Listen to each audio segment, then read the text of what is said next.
welcome to Hatsput Economics, Hatsput, and it's me, Connie. If you haven't done so already, please like and subscribe, or and hit the notification bell. So I was actually reading this on my way home. I was looking at this today. I had a stressful day for work, and I saw this article. So before I even talk about the article, you guys know I'm a nerd, and I always want to make sure before I talk about an article, you know where it's coming from. So this is the United States National Library of Medicine, National Institute of Health. So you know I have no life. This is what I do. So I like to give you stuff from neutral resources. So if you're not familiar with it, this is the National Library of Medicine for the United States of America. Hello guys, hello. And it is from the National Institute of Health. So I'm actually gonna, hey, Pia, hi Pia. So I'm actually gonna scroll down here so you guys can see. Well, I'll put the link in the description box so you can see here. I was really excited to see this here. So this information comes from the American Journal of Public Health, and it provided here courtesy of the American Public Health Association. So again, this is not some Democrat. Hi Coco. Hi. Hello everybody. So this is not some Democrat or Republican. This is facts. And this is what I wanted this channel to be about. I wanted the channel to be about facts, not my feelings, not my emotions. Hello. Facts. So I'm actually going to tell you what this article is about, why I felt so spur of the moment to do it, because I wasn't even planning to do this, but this is my passion for helping women of color, African American, helping women of color. So this is an article from the American Public Health Association. Basically what they do, promoting health, public research, policy, practice, and education. And I know it's all mumbo jumbo, but this talks about employment discrimination, segregation, and health. Because these are things that people don't talk about. So it's going to cover these several things. It's going to cover labor market discrimination in health. It's going to cover skin shade and job discrimination in health. So they're having skin shade discrimination. So I'm an HR person. I didn't even know it was that serious. I knew it was serious, but I didn't know it was that serious that the government was tracking it. And this is my thing. The government puts this information out for us. And that's why I made this channel. And they'll say, oh, the information's out there. We're not hiding it from you. You know, but how many people know? Come on, I'm an HR director. How many people know about this website? Let's be honest here. How many people know about, the United States National Library of Medicine and National Institute of Health? How many people know about this? This is a government-based website. I wish I can hold up my computer so you guys can see. This is what it looks like. It's not even a pretty website. I don't know if you guys can see my computer, but if you look close, it's not like like a Republican Democrat thing. It is a neutral thing. So they're talking about the evidence of the effects of exposure to joblessness on the emotional well-being according to race and sex. Again, I'm going to keep stressing it. This is from the United States government. This is from our country, our national library. Why isn't this mainstream news? Do you really care if Kim Kardashian had a baby and she had a surrogate? Do you really care about all the crazy tweets from President Trump? This is the real news. And this is why it's so important for us to know about the EEOC. It's so important for us to know labor laws, because this is happening in real time. And on one side, they're going to say, we're giving the American public the truth. We're not hiding it. But this is not sites that you would know about. If I'm HR and I'm like, oh, snap. So how are you supposed to be? This is real news. So let me give you real news. So this is going to examine evidence on the effects of exposure to joblessness on emotional well-being according to race and sex, the impact of racism on general health. So I did a video before about the health of black women being lower. If you look at one of my other videos, so the health of black women has been statistically lower, meaning that across the metrics, whether it's diabetes or heart attack or obesity. So I didn't even take into account the mental and social effects of this stuff. That's why the strong black women mantra, hey, how you doing? That's why the strong black women mantra is dangerous, because we're absorbing so much negativity. So I want to make sure I don't talk too much and give you guys the facts. So the impact of racism on general health outcomes is also considered, particularly racism in a specific form of wage discrimination. So already you're hearing titles. So girls, write this down. Wage discrimination. That is something that is a new phrase. I've heard of pay discrimination with wage. So now the government's admitting that there is a wage discrimination. So what I want you guys to do when you get this information, depending on the states you live, don't just watch this video and be like, damn, yo, that's messed up. You have to talk to your senators. When you have facts and you can stand on facts, you don't have to guess anymore. You don't have to say, we're just complaining. Wow. This is from the government. The government saw a problem. The government saw a problem. People are getting paid for the US government to find this stuff. So if you don't know about it, you won't be empowered to make the right choices, to fight, to do the right votes, and to talk about this, because this is facts. It doesn't get more boring than the United States National Library of Public Health. It doesn't get more boring. So perceptions of racism are measured, and exposures to racism may be distinct triggers for adverse health outcomes. I'm going to say it again. Perceptions of racism and measured exposures to racism may be distinct triggers for adverse health outcomes. So that means this is affecting the health of Black people, and we're taking it for granted. Whether the effects of racism are best evaluated on the basis of self classification or social classification of racial identity remains unclear. Some research sorts the between effects of race and socioeconomic status on health. The development of longitude database will facilitate more accurate identification of connections between racism and negative health effects. So in normal language, in regular earth language, they're studying the effects of racism and health of Black people, and you don't even know. How many of you watching this video knew that our United States government, okay, this is a government site, is studying the effects? Meanwhile, we're arguing about racism. Meanwhile, we're saying, is it real? Is it an excuse? We're arguing about this, and this is real. This is real. So this is, I think knowing about this can help to expedite solutions. I think knowing about this can help to empower us to pick the right legislation, to pick the right laws, because it's not about complaining and, oh, shoot. It's about knowing what's wrong so you can fix it. Okay? You can't fix it if you don't know what's wrong. How can you find solutions if you don't know what's wrong? Okay? If guys, you want to see this site, I'm going to put it in the description box, but it's the logo for the chat. It's PMC, the United States National Library of Medicine, National Institute of Health. So this is an official government site. I'm going to keep saying it because I don't want anybody to think I found a special a special article and I'm using that to my channel. No, this is the facts. Okay, so it says being unemployed has extensive destructive effects psychologically and well-being. Social psychologists use expectancy theories as a basis for their views that individuals who possess a more internal locus control, who view themselves as more in control of their own destiny, lead healthier and successful lives than those with a more external locus of control. So they're talking about if people feel secure in their life, if you feel secure in what you're doing, it impacts your health. Of course it does. If you have financial security or job security, of course it does. If you have to worry every single day, paycheck to paycheck, or you don't know what's going to happen a year later, of course you're going to have stress. So even if you have pre-existing condition, it's going to make that whatever you have worse, or it can bring about conditions that you might be more vulnerable to having, but because you're stressed out. So people don't even understand the impact of stress. Stress is powerful, but our government does. So I'm going to pause right there. I'm 50-50 about this. So the government's doing their part. They're researching. What do you... Unions... Unions probably were good back in the day.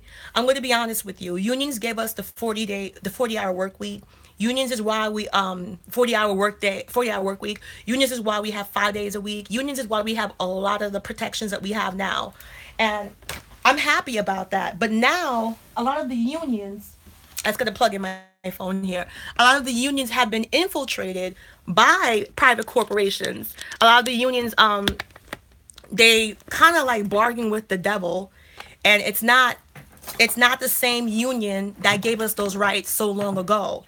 So that's my qualm as an HR person, is that it's not the same union back in the day that gave you the right to have a 40-hour work week or fought for safe conditions. A union is good. It depends what type of union as well. If you're working for the city of New York or a government thing, the union can be great. But if you're working for a private union, it could be really, really tricky because you don't really know what's going on, and you have laws. That's my thing, is that if a company's not following the laws, it's not an option. You know what I'm saying? It's not an option to stop at the red light. It's not an option for you to, okay, I'm going to think about this stop sign, son. We have laws. So if companies aren't following the laws, they need not to operate business in the United States of America. Me and you, as workers, we have to follow laws. We can't go to work whenever we feel like. If you work for the government, yeah, then if you work for the government, that's the best thing. Your job is protected, and there's even a different process for you to initiate EOC. It's completely different for government workers, and normally government workers don't go through what private workers go through. It's like night and day. Government workers. Not to say you don't have issues in the government, because we do, but it's a better contrast than working for McDonald's or working for, Sprite or Pepsi. It's different because the government has a closer relation to law. I hope that makes sense. The government is more sensitive to the EEOC because it's a fellow administrator in law. It's there. You guys are like brothers and sisters. It's the same unit. So let me talk about this more. I think that it's not enough that our government's doing this. They need to talk about it. They need to get people engaged on it, get politicians engaged in it. And we have to stop saying, nobody's not doing anything for us. You're damn right. We got to do it for ourselves. So I want to keep talking about this report because it's kind of shocking, because I read the whole thing on the train. In the initial phase of empirical research, Arthur Goldsmith, Jonathan Vium, and I used the 1979 National Longitude Survey, who includes a locus control score for each respondent, to the psychological effects of joblessness. All right, so even if you've been unemployed for 1 month, 2 months, it has a psychological effect. So I know that for a fact. When somebody's unemployed, they lose the power to negotiate. They lose the power to feel like they are truly an asset to the corporation. So I know for a fact that recruiters, they might offer contract jobs, because now I'm seeing as black women enter the job market, I'm seeing a lot of contract jobs. I'm telling you, 38, I have never seen this before. Contract jobs for senior positions, contract jobs for supervisor positions, and contract jobs come with no health insurance, no benefits, no nothing.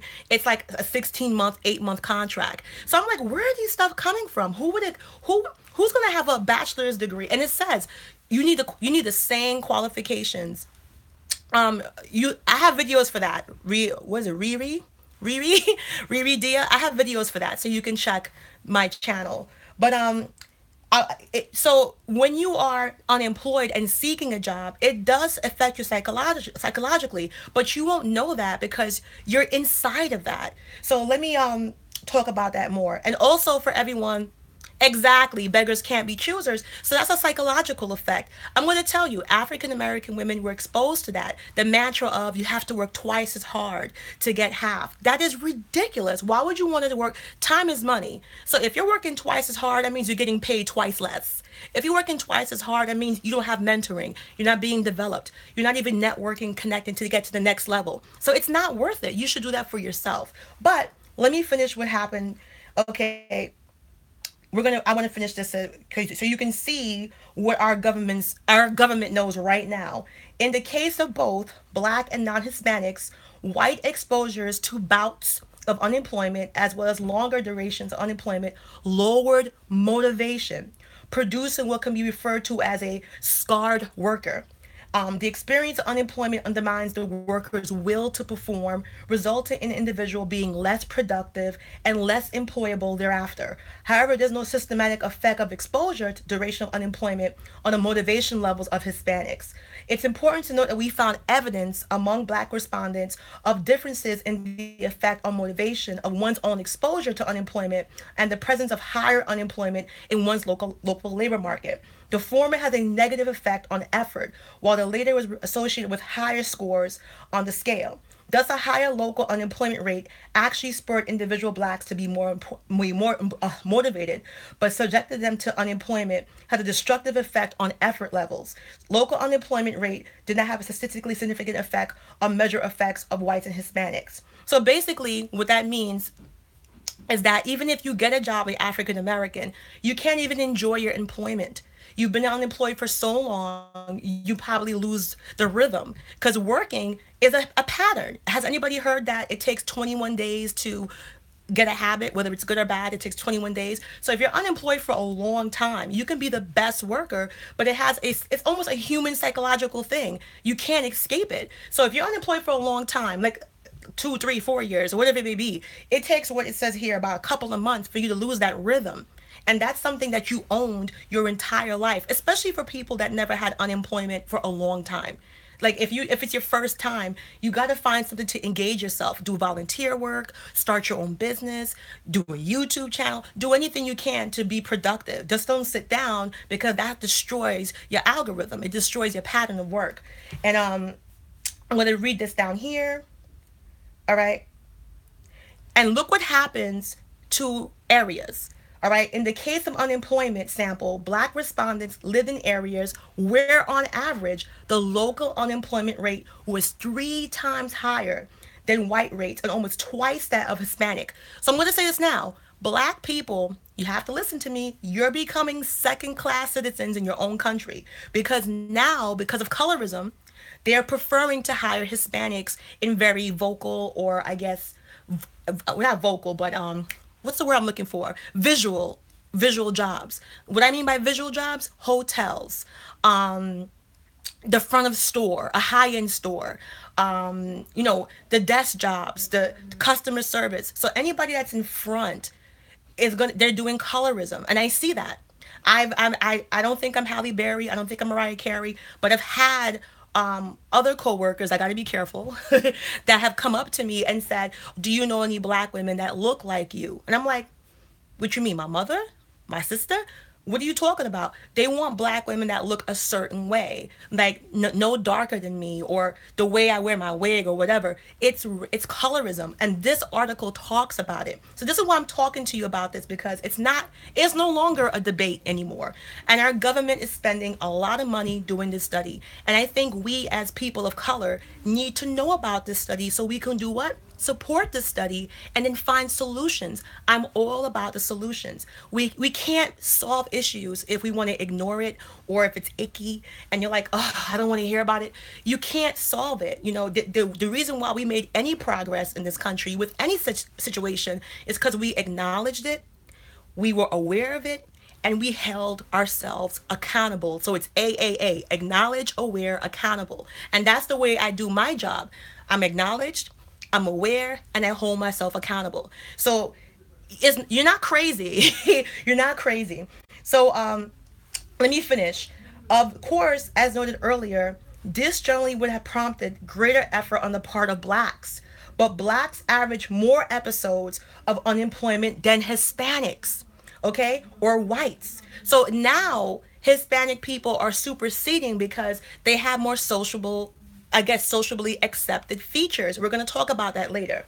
So even Hispanics that are darker skinned, or Hispanics that have more Afrocentric features, or Hispanics that don't look like Sofia Vergara or Jennifer Lopez, they're experiencing the racism as well, because it's colorism, and they're trying to get, "Hey, Kimmy," and they're trying to get that. And that's why you see a lot of Hispanic people are opening bodegas. A lot of Dominicans, I'm from New York, I don't know where you guys are from, but a lot of Dominicans are opening hair salons. They're opening dry cleaners. They're not even dealing with this bullshit. So we need to follow suit, because it's only going to get worse. As more people of color with more degrees and masters and PhDs, you're going to see more of this issue happening, because there's only so many higher end positions, and nobody's going to put you on the pedestal where they can knock themselves off. And not true, not true. Not true. Hispanics are getting paid more than African American women. No, Pia. That's not true. Yeah, well, wait till you read this report. I was thinking the same thing. I'm not talking about entry level jobs. I'm not talking about minimum wage jobs. I'm talking about jobs like government jobs, or working for a union jobs, or making $25 an hour jobs. If this keeps, yes, Pia, that's what, look, Pia, I'm going to tell you something. Whenever you see our government studying things, it's for a reason. Whenever you see our government making a whole department invest in something and spending years, they've been studying this since 1979. That's the year I was born. They've been studying this for 38 years. They know there's an issue. So right now, if you have a degree and Jennifer Lopez looking Latina have a degree, unfortunately they might pick with her because it's social accepted. So that's why this government report colors colorism, which to me, I'm like stuttering saying it. I'm not used to saying colorism in HR. So exactly, exactly. And also, the EEOC is cracking down on. So I want you girls to pay attention when you see this. They're cracking down on, I forgot what you call it, unnecessary requirements. Some jobs will say you have to speak Spanish, or some jobs will say you have to speak Italian, you have to speak French. I'll be honest with you. A couple of months ago, I saw a job on Indeed, and I applied for it. It was for HR right around where I live because I want to get out of my 100% traveling one. So right around where I live, and I clicked it. Okay, I clicked it, and the person called me back for an interview. So of course, like a good person, I was studying the job description, getting ready, and at the very bottom, listen to this. It said Chinese necessary. So I was like, shit, I didn't see that. So I was a woman, and I called the person back and said, so sorry, I can't do the interview. I don't speak Mandarin or Chinese. And the guy starts laughing hysterically. He was like, oh, I'm so glad you applied. You don't need to speak Chinese. I said, so why would you make a job? I'm not lying to you. I'm not lying to you. Here's a cross so you guys can see I am Christian. I'm not gonna lie. The guy said to me, you don't have to speak Chinese. So I'm like, why would you make a job and put such a specific language? He wouldn't answer me. I said, so is it okay that I don't speak Chinese? Because I told him I do not speak anything. And he was like, nah, it's fine. We have plenty of people who work here who don't speak Chinese. So I tried to say to him, I had to know what was going on. He said, well, I live in Springfield Gardens. My area is predominantly a West Indian, Jamaican, Caribbean area. I'm right by JFK. It's about 6 minutes away. And listen, Riri, listen. And the place is 6 minutes away. So more than likely, people that apply for the job, right? People apply for jobs in the proximity of where they live. So they rather put an Asian language to keep black people away. That's what it was. Because I said to him, why would you put that Chinese? And remember, I live right by the airport. Like if I am quiet, you can hear the planes pass over my house. I can walk to JFK. I can walk to JFK. I'm right on the border of Long Island and Nassau County. I'm like right there. So I'm like, why would you put that weird language? Because they know the job. The job itself is based off of JFK, and this is a predominantly minority area. So you rather have no applicants than have a black applicant, because I told him I applied by mistake because it was only at the bottom I saw. So this is what I'm trying to tell you guys. So he was like, are you going to interview? And I said, no. And he was like, Miss Walker, you have a great resume. I said, wait, no. If you don't want me to work for that, he said, no, that's not the case. I said to him, but you have to give me a professional and legal reason why you put Chinese only, and I don't speak Chinese. And you're like, yeah, we'll take you anyway. Because he went on my LinkedIn and he saw my picture and he probably said, okay, that's an okay looking black person. We'll take that one. It's not supposed to happen. So that's what happened. He went on my LinkedIn. He said, okay, she's kind of cute. Yeah, but Pia, the problem is in this area, there's no Asian people. Like look at my zip code is 11413. That's my zip code, 11413. Look in the demographics of this area. There's no Asian people. There's a little bit of Jewish. There's a little bit of white, one or two or three. But majority, this is a West Indian neighborhood. So the chances of him getting an Asian person that's going to leave Manhattan and come all the way to Long Island by JFK makes no sense. You're going to be flooded with resumes for people that live here. But they don't want that. It was only, I swear to God, it was only because when I clicked it, I didn't realize it said Chinese only. So when he called me back, I said to him, listen, I don't speak Chinese. And I guess he saw my LinkedIn because I saw him looking and he was like, oh, it's okay. So I don't appreciate that. You can't, you can't look at me and say, all right, Like, what if I take off my wig one day? What if I come to work with my afro one day? What's going to happen? You're going to fire me on the spot? This is the problem. I'm going to finish reading it. Okay? So, listen to this. Blacks also experience the highest duration of unemployment, 32 weeks, 11 weeks longer than the median duration for Hispanics, and 14 weeks longer than the mean duration for whites. Thus, while the adverse effects of exposure to the duration of unemployment were similar across the groups, incident rates varied strongly. In addition, blacks were likely to incur more psychological damage from joblessness because they were subjected to joblessness more often. So that means that on average, you can incur joblessness more often in your work lifetime because you are African American. So this is happening to you and you don't know why, and you don't see this government study, which is a neutral government study, you're going to think something's wrong with you. I've had friends that, got unemployed 2 3 times, and I hear people questioning their work ethic, and I'm like, wait a minute, I know this girl. Like, I went to school with her. She's a great worker. But you are a target already. So what do I want to do? I want us to fight for legislation. I want the government to use the data that they're working so hard on putting together and actually execute laws. I'm about solutions, solutions, solutions. I don't get mad, I work. So when I see stuff like this, I'm legislation the EEOC for not using social media unless you are aware into people's accounts. That's what I'm fighting for. And guess what? Now the EEOC is saying, pause right there, son. Pause. You have to be the one to take initiative. You have to be the one to take initiative. So I'm going to read down here. It has also been shown the prolonged unemployment is associated with emotional damage that can overlap and intersect with harm to one's own and others' well-being. So cross-national data indicate that periods of high unemployment are associated with increased rates of suicide and increased rates of spousal abuse. There is also evidence suggesting that crime rates raise with incidents of unemployment, a decrease in self-respect, and an increase in sleeplessness, depression, mortality are not just via suicide, but due to what clinically identifiable illnesses all accompany unemployment. So this is why the government's looking at this, because they've seen the level of anxiety, depression, suicide has been spiking in black people, particularly black women. And now also black men are now becoming more in the metric for suicide.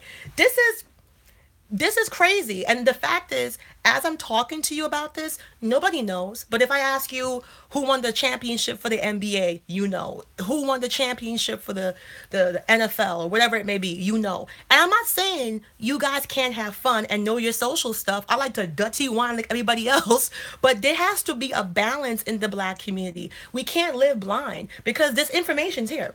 I didn't do anything special. I'm just a nerd. And I was just Googling to see what are the effects. Because I'm like, wow, I have stress. I'm working so hard. I'm doing 5 things. And just by chance, I came up on this. Okay, so listen. Moreover, emotional decline. Hey, hi, Delilah. Emotional decline among adults, listen, can inflict adverse effects on children. All right. In a sample of U.S. welfare recipients, the mothers with depressive symptoms display patterns of impaired parenting. The child demonstrated not only problem behaviors in school, but lower school achievement. So economic achievement and economic empowerment for women of color is life and death. It is life and death. It is not a game anymore. That is why I made this channel. I got my friends. I'm not going to say names. Hey, I got my friends, and they say I'm wasting my time. They say, oh, you should have went into employment law. And I'm like, who? So I can hurt more black women? Because if I become a lawyer, I'm going to be fighting you guys. I'm going to be suing you guys. I'm going to be getting, that's true, the dirty wine. I'm going to be coming after you guys because companies don't use me to help you. They use me to suppress and oppress. This is proof that this discrimination is not happening by robots. It's happening by biases. So someone said to me, what are you going to do when you talk about this? Because one of my friends said, what are you doing talking about this? You could risk your career. I'm like, absolutely not. I believe in being proactive. What we should have in this country is bias awareness. I think we should have bias awareness in high school, in all high schools. for all races to be proactive to help people who are not of color be aware of their biases, and not just when you get into the workplace, okay? And oh no, if I was if I was a lawyer, you wouldn't want me to be a lawyer because I'll be a savage because I'll be cutting through you guys. You guys wouldn't be able to afford me as a lawyer. Who's going to hire me $1,600 an hour? I have a passion for people, and most employment lawyers are hired by private corporations to do this mess. How do you think this is happening with the computer? How do you think these companies are getting away with discrimination? Because they hire Connies to go and do this. This is what they hired. This is what they hired. I could have easily gone into this, but this is what they do, and that's not my passion. My passion is people, because this is my thing. We're only going to be here for 75 years. I know it sounds corny, but I actually want to be able to sleep at night. It's true.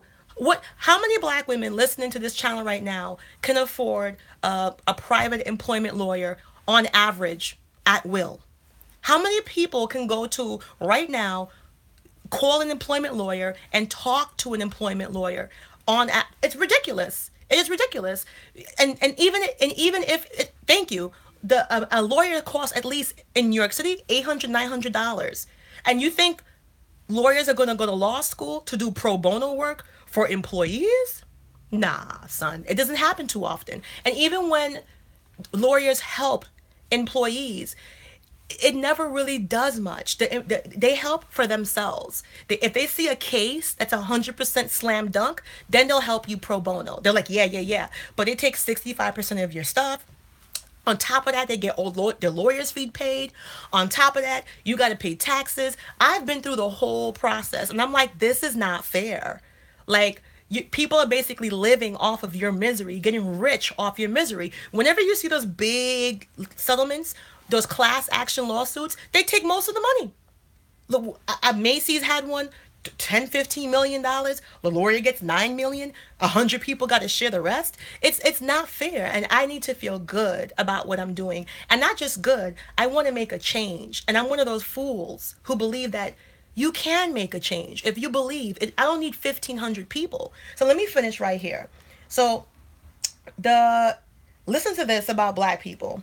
In a study involving detailed information about the characteristics of workers unemployed as a result of mass layoffs, which are typically African American, and plant closings in North Carolina, Field and Winfrey found out black workers were laid off. Listen to me. Black workers were laid off in numbers disproportionate in their presence in the labor force, disproportionately. And that's why I tell black people, even if you're a nurse, you a doctor, you a lawyer, if anything happens with the economy, you're the first to go. Bear Stearns, Goldman Sachs, Lehman Brothers, AIG, Citigroup. When that entire thing happened in 2008, when the real estate market was crashing, and Fannie Mae and Freddie Mac, when that economic boom hit, that economic, not boom, bomb hit, and everything was crumbling, we lost most of our wealth, even though none of us have money in the stock market. Over 70% of the money in the stock market belongs to non-minorities. So isn't it kind of weird that we suffered the most, even though we weren't investing in the actual market that lost the money? So yeah, I'm sorry, Coco. I'm sorry. But this is why I made this channel. This is why I'm telling you, girls, diversify your talents, use your life skills, do a photography. The next video I'm doing is the wedding industry. The wedding industry in America is worth $72 billion. And who loves weddings more than women? I love weddings. Wedding is crack for me. It's like wedding dress, veil, tiara. I love I love weddings. I do event planning. There's so many things that you can do. The wedding industry is a $72 billion industry with no black women in it, with barely any women. And you can literally click this video off and become a wedding planner. There's no laws, there's no licenses. The wedding industry is easy. And I'm not talking about Mimi and KK's wedding. I'm talking about affluent, because people are spending $72 billion. So that's what you got to do. So listen to this.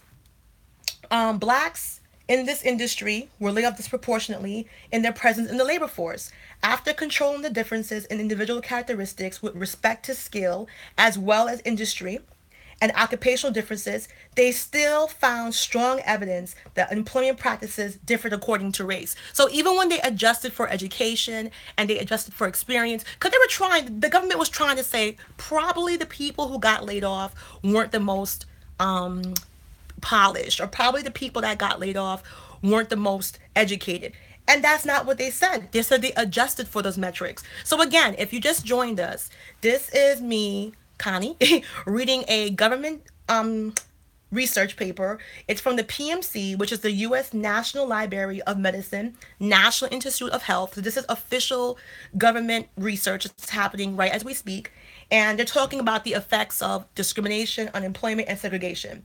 So now they're doing a labor market research on health. So a recent development in literature on labor market claims that relevant factors influencing wage differences between blacks and whites are pre-market extra market factors. Several researching investigating sample has claimed the evidence of in-market discrimination against black workers is all but eliminated once cognitive skills differences are taken out. To control for such differences, they did a test, okay? When they included these scores in the garden variety, they found very little wage gap between racial ethnic groups remains unexplained by factors other than productivity linked characteristics of workers. So basically, I read that really fast. Basically, what they're saying is that they're trying hard to even out the factors to see why is this an issue? Why is this going on? This is our government. They're working hard here. Are these people in this department? They need your support. Contact them.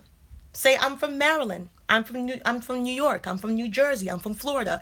And if you're listening to this video and you are Hispanic and you are Caucasian and you are Asian, because you guys write to me too, and if you don't think this is right, support your fellow Americans. If you don't think this is right and you're like, okay, this is wrong, then you can support. But I made this channel for African American women because we are the most affected. Not because I want to separate us, it's because we don't have an avenue for us. We don't have a safe place for us. We don't have a place where it's just on. And the reason why I'm saying that is because look at these results. You can see that that we don't have a place. It shows in these abysmal results. So, all right, let me continue. However, this body of work neglected to control for psychological capital on workers, motivational effort, and levels. All right, so they're showing you, moreover, among subsamples of respondents, there was evidence of significant earning discriminations against black men as well as black women.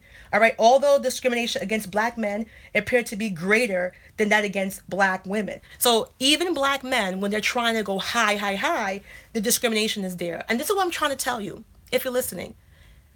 This is why I'm not crazy. Again, I'm going to say it, crazy about college for longevity. If you don't have networking, who's going to cape for you in the boardroom?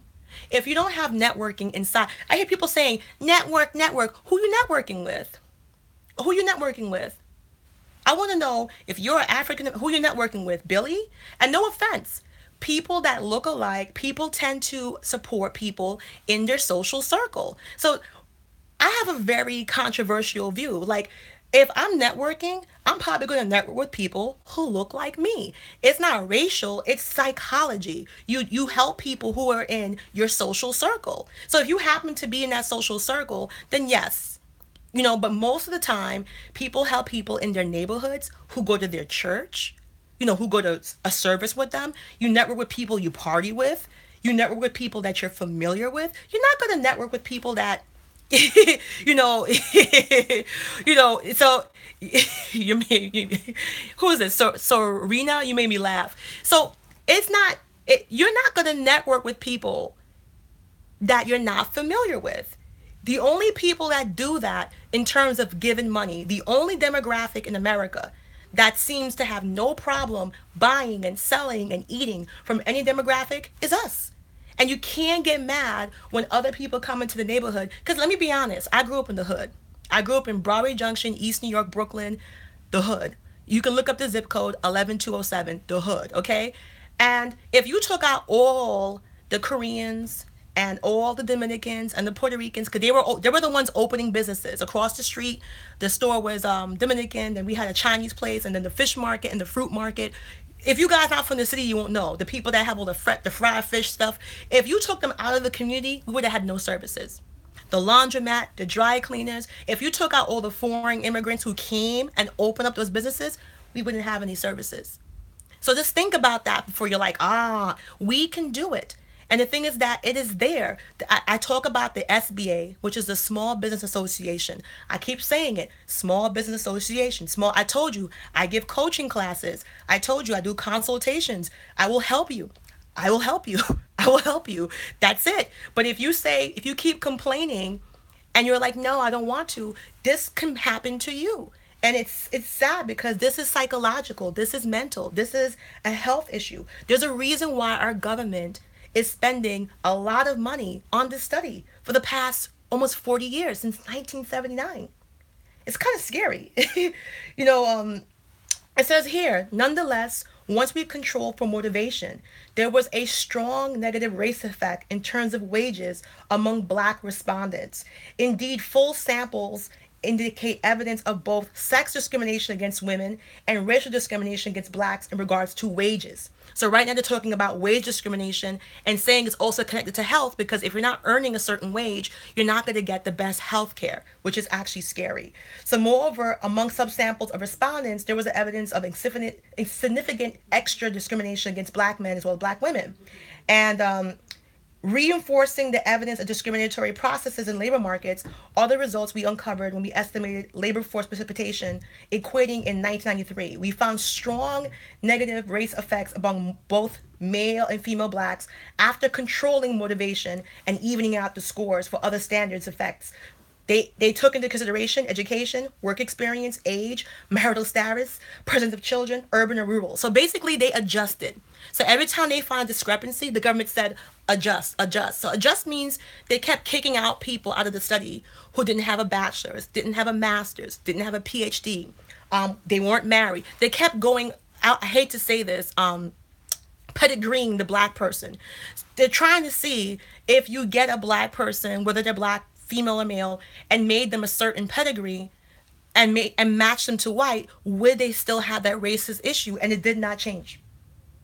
The findings were extremely consistent, entirely consistent within the last side of the employment ledger.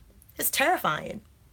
Yeah, because Pia, the government claims that marriage is a psychological booster. Marriage is a health booster.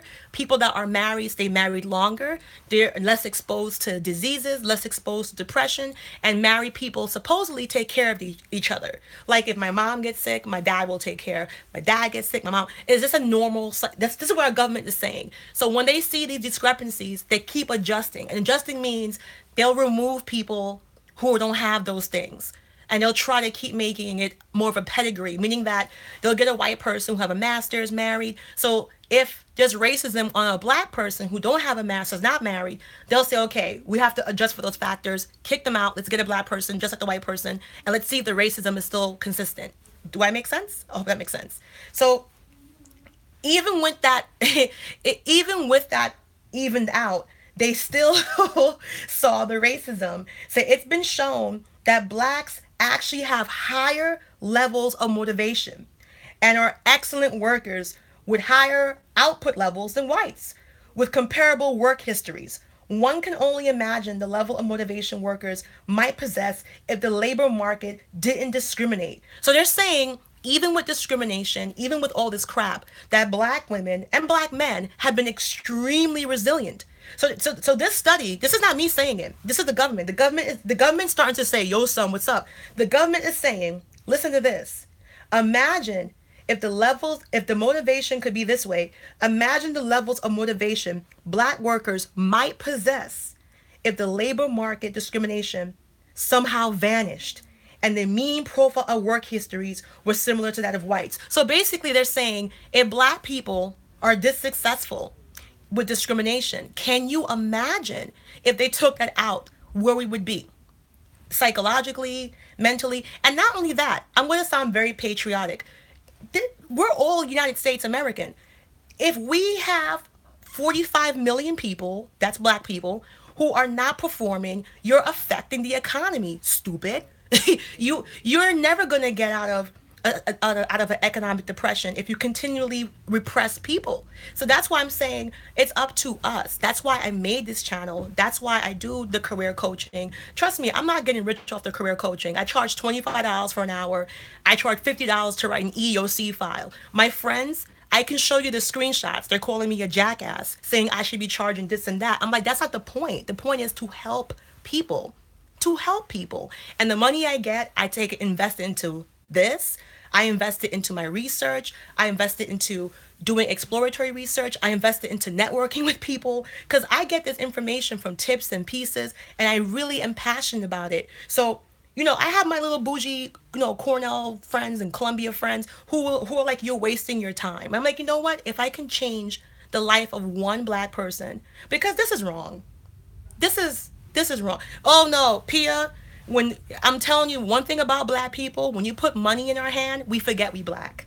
And we don't want to help each other. Like other black women, some of them only have white friends, and once they reach a certain pinnacle, they want to try to prove themselves that we're not that black, we're just enough black. And it's not true. Like, it doesn't matter if your husband's white, if your husband's Spanish, if your husband's Arabic. It doesn't matter. You still are who you are, and be proud. And you can do what you want, date who you want, but you have to remember at the end of the day, these people are real. This is not fake.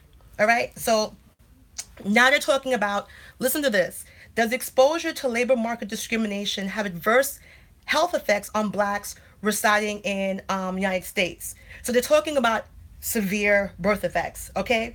So a study conducted among ethnic minorities in England and Wales revealed a marked independent association existed between a racism and health, verbal abuse of physical attack, and perception of British as a racist society. So Great Britain has the same problem too with African Americans.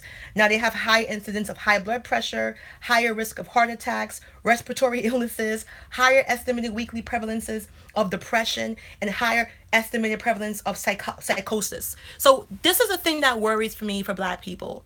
We don't go to therapy. We don't go to psychologists. We're all about church.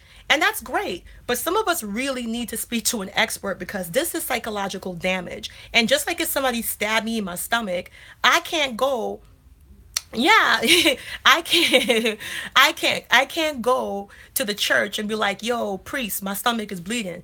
You have to go to a doctor. So if you're injured inside, listen, if you're injured inside, you have to seek therapy. You have to seek that. And a lot of us think that, oh, mental health means you're crazy. No, you will get crazy. And a lot of black women compensate with the church. And the church is for prayer. The church is for that. God can also lead you to the mental health office because it's showing here there is something going on. And it's trust me, when you're unemployed, you go through depression, you go through anxiety, and you also feel like something's wrong with you. You feel like you're losing a sense of self-worth.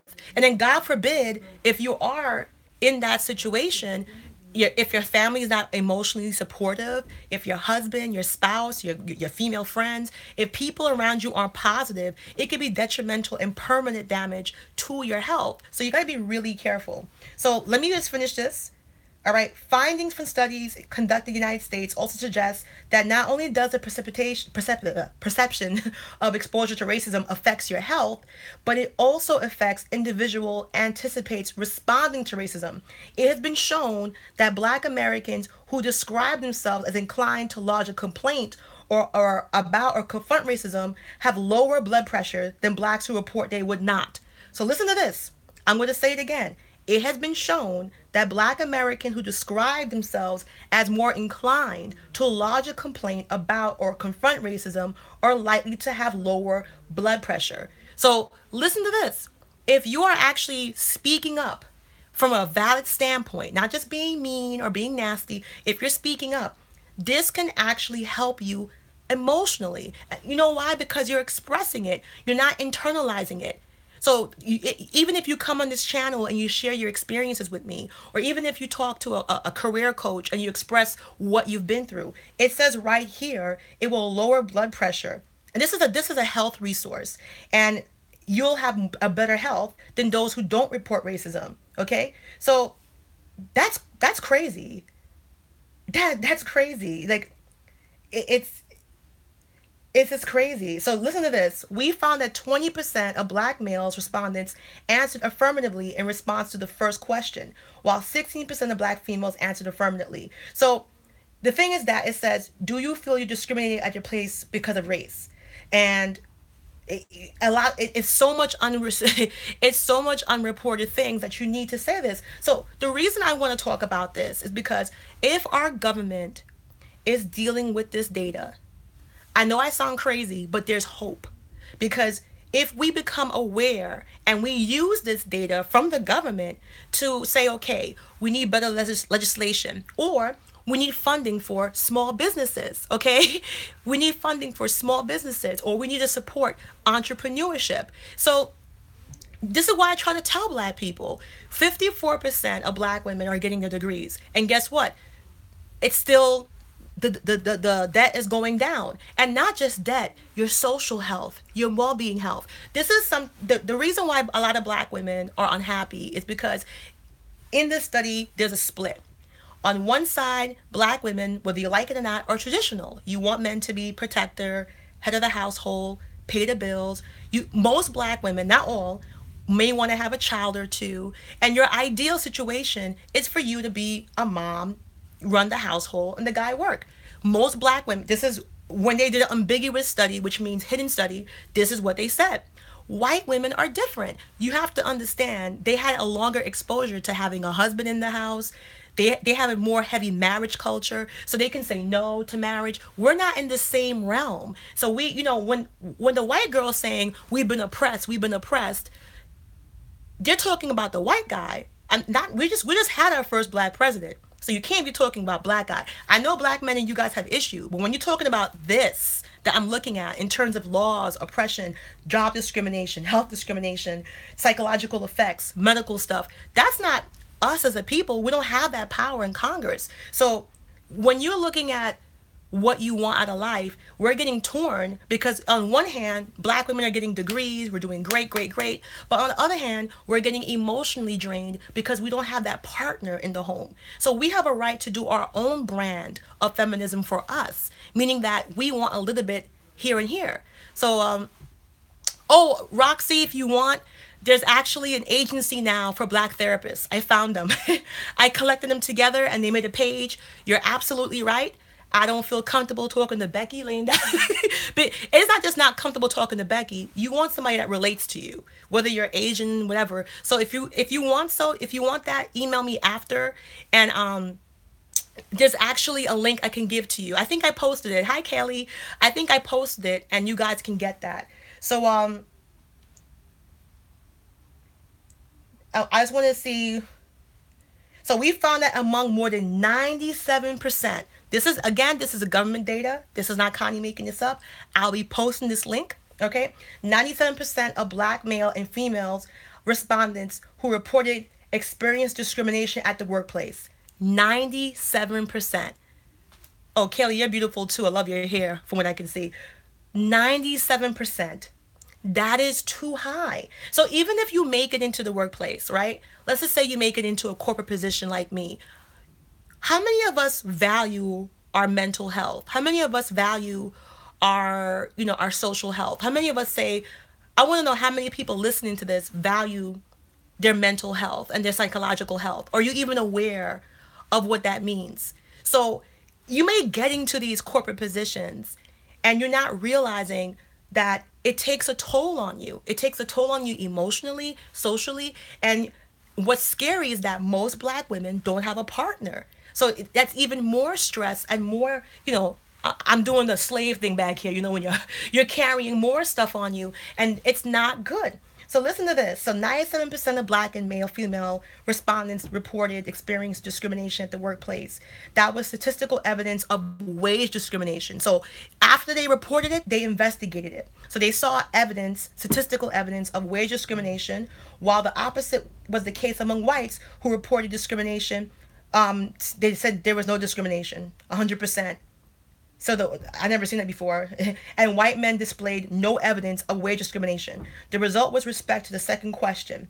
So black men and black women are 96, 98, saying they feel discrimination. And when the government said that, they go in and say, okay, we see wage discrimination. So just so you guys know, there's different ways to identify discrimination. A lot of people think that it has to be black and white, and I try to educate people all the time. Nobody's going to come up to you and say, "Hey, you N-word." Nobody's going to come up to you and say that. That's outdated. Your boss is not going to come to work with the white hood and the eyes peeping out talking about, "Hey, hey, hey."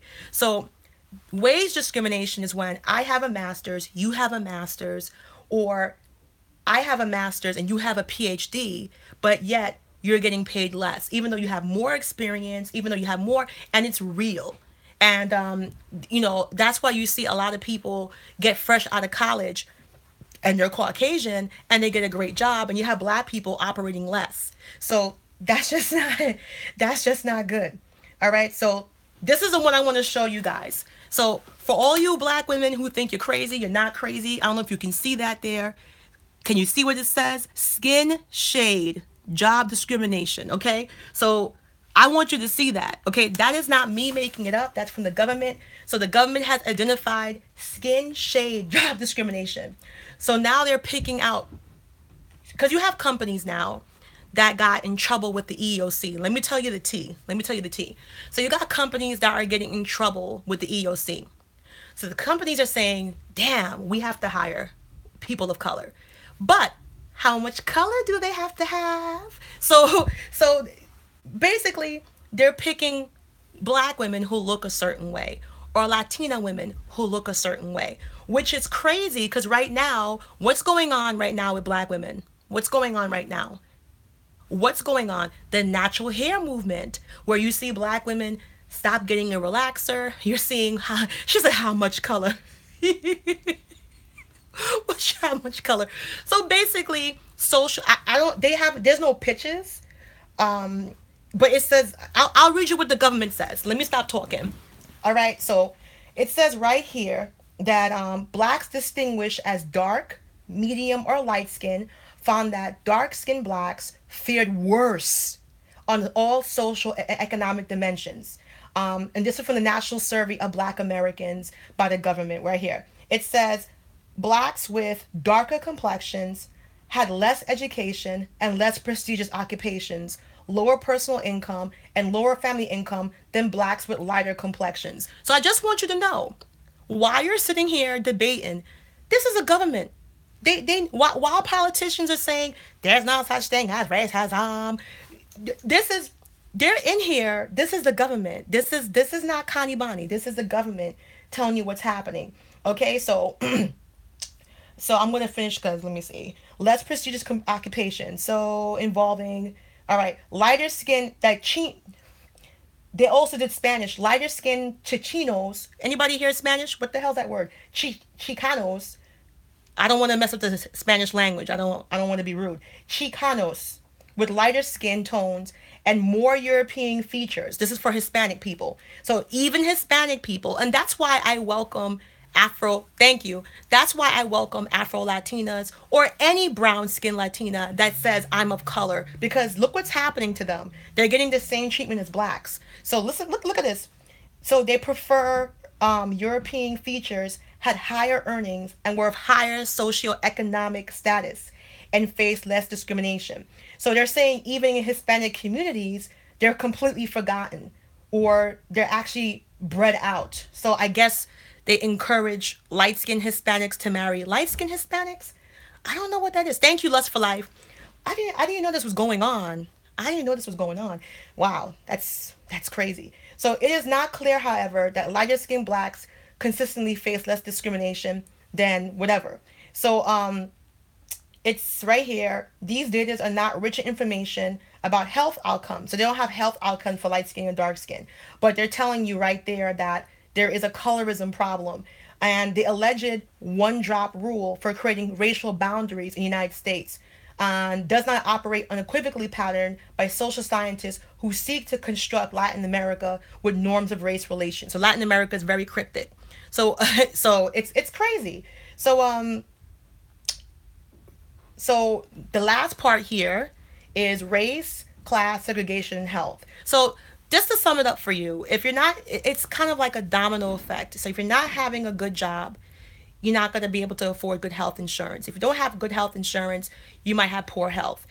If you don't have a good job, you might not be able to live in a good area. If you don't live in a good area, you're going to be segregated. If you're segregated, the people that service those areas, whether it's food, doctors, whatever, it's gonna be subpar. And even though there's no legal segregation, redlining, which was when the government first started giving out housing loans, happened heavily through the 60s and 70s. And that's why we have black neighborhoods and that's why we have white neighborhoods. And until we fully integrate, which is never going to happen, it's too easy to systematically execute racism. So for instance, if I am an evil, we'll use cartoons to make it happier. If I'm the eagle Gargamel and I have blue Smurfs on one side and I have white Smurfs on another side. If I want to be discriminatory to the white Smurfs, it's easy because they're all in one concentrated area. I hope that makes sense. They're all in one concentrated area. So it's that's the problem. The problem is that if people are heavily integrated, it's harder to give them poor schools. It's harder to give them poor health care. It's harder to give them poor jobs. So now you're even seeing some jobs asking for zip codes, like saying you have to work in a certain zip code, even though it's a metropolis city that has a fully integrated transportation system. So that's why it's really important to know the facts. That's why I made this channel all about the receipts. So if you're separated on one side, you have to remember funding for your education comes from taxes. If you live in a more economically challenged area, your school is a reflection of that. A lot of people don't understand how education system works. It works from the tax dollars of those communities. So that's why I'm saying it's really crazy. So first current, I'm going to read this part here. First current economic circumstances of black men and women are showing low income rates affects heart disease on every level, affects other health disadvantages in two ways. It's just crazy. It affects the infant mortality rate. That's where there's an infant mortality gap. And the most interesting part of this study is that even if you're a black person that gets out of the hood, even if you get to a certain level, the stigma of getting poor treatment or executing poor treatment to people of color will follow you. And that's why you see Serena Williams, who's rich. I don't know if you guys saw, I posted on my channel the cover of her in Vogue holding the baby. She even got bad service or bad treatment in the hospital, and she's rich. So it's not just getting out of that socioeconomic circle, it's also, as black women, uplifting our demographic, as black women, uplifting the service and speaking out and demanding top service. So if any of you are listening to this, make sure when you go to your doctors, talk to them about this. Say, you know what, I'm concerned about healthcare discrimination. Be vocal. Say, you know what, I'm concerned. If you're going to your doctor and you got a good relationship, say, hey, I'm concerned with this. I want to make sure I'm getting the best treatment. I want to make sure. You have to make them aware. So this is why I love this study. And to listen to this. It says blacks are less able than whites to translate economic status into desirable resources in society.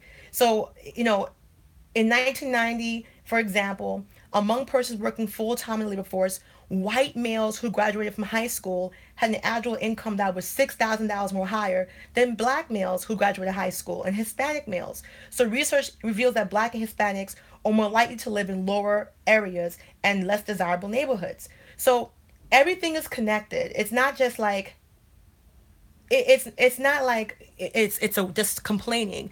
Everything's domino effect. And what do I say? I always end my videos on a positive note.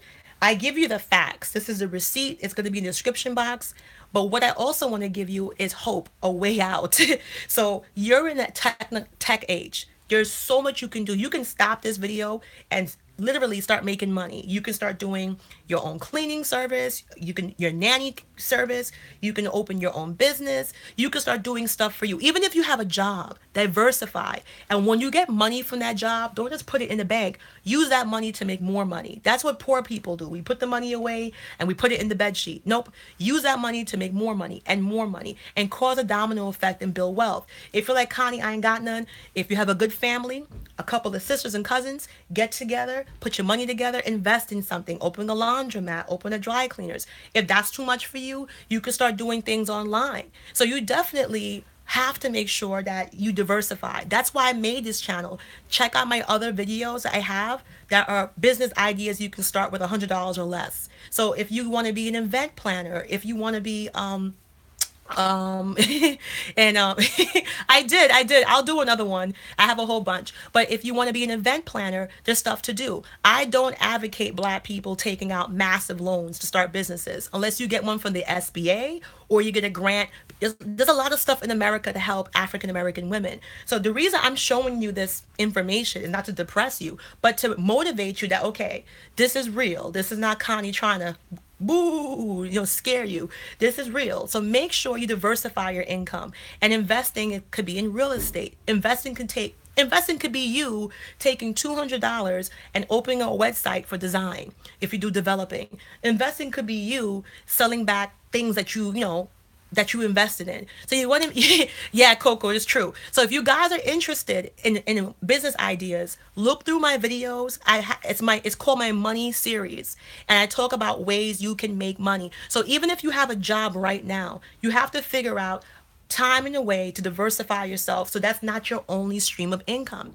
And then when you get that income, you keep flipping that income into more and more. So if you want to be a makeup artist, you can freelance and do that. If you want to be a bartender, and if you live in big cities, you can freelance and do that. So you can do that and be professional. The only thing I ask, if make sure you have integrity. Make sure you know what you're doing. If you're offering a service, don't just say, yeah, yeah, collect the money and bounce. Make sure you are a expert in whatever you're offering. And if you're not an expert, you can learn. I was talking about in my other video, there was about four black girls, very young, who didn't want to go to college after the video. I felt bad. But guess what? They went to Home Depot, and they didn't know Home Depot had free classes on how to paint. So these girls literally were going around and painting, giving out flyers and painting people's houses, making a lot of money. I don't want to talk their business, but making a lot of money. It's not that hard. Black women, we are worth $1.3 trillion in spending. Do you guys hear me?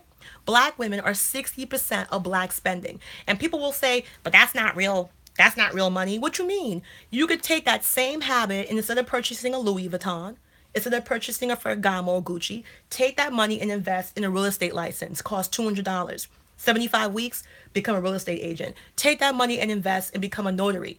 Work on the side. Take that money and invest and become a real estate person to do appraisal or property management. These are things that take a small amount of time. So it's about investing, and there's different ways to invest. There's conservative investments, there's high risk, high yield investments, and there's moderate investments that are, moderate. They'll give you a decent return, but, they don't have to risk what you're investing, especially for us, because we're not looking to lose a lot of money. So those big risky investments, unless you can feel comfortable losing them, I don't advise them. So there's other ways to invest. So definitely check the link. I'm going to try to upload it now.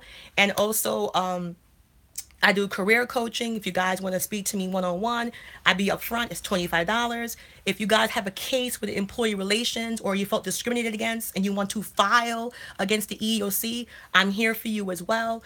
And I'm going to put this in there. And also, I'm going to put my Google stuff there. You guys can support, but I'm here for you. And I really want to see every black woman watching this never to be in this position. We are such big consumers. There's absolutely no need for us to be victims of discrimination. We buy hair, we buy makeup. It's time for us to do for us and buy us and build our empire and really become an economic force, because we are. We're worth $1.3 trillion. If that was a country, we'd be the ninth biggest country in the world. $1.3 trillion. So you definitely need to get into who said marijuana stocks. Exactly. Exactly. So that's what I'm saying. It's not that hard. Before I go, does anybody here think the Korean people are smarter? The Dominicans are smarter, or anybody that comes into a black neighborhood and open a business and successful? They're not. You have to find a financer. I'll put a link in there for you. But no, these people are aware of discrimination.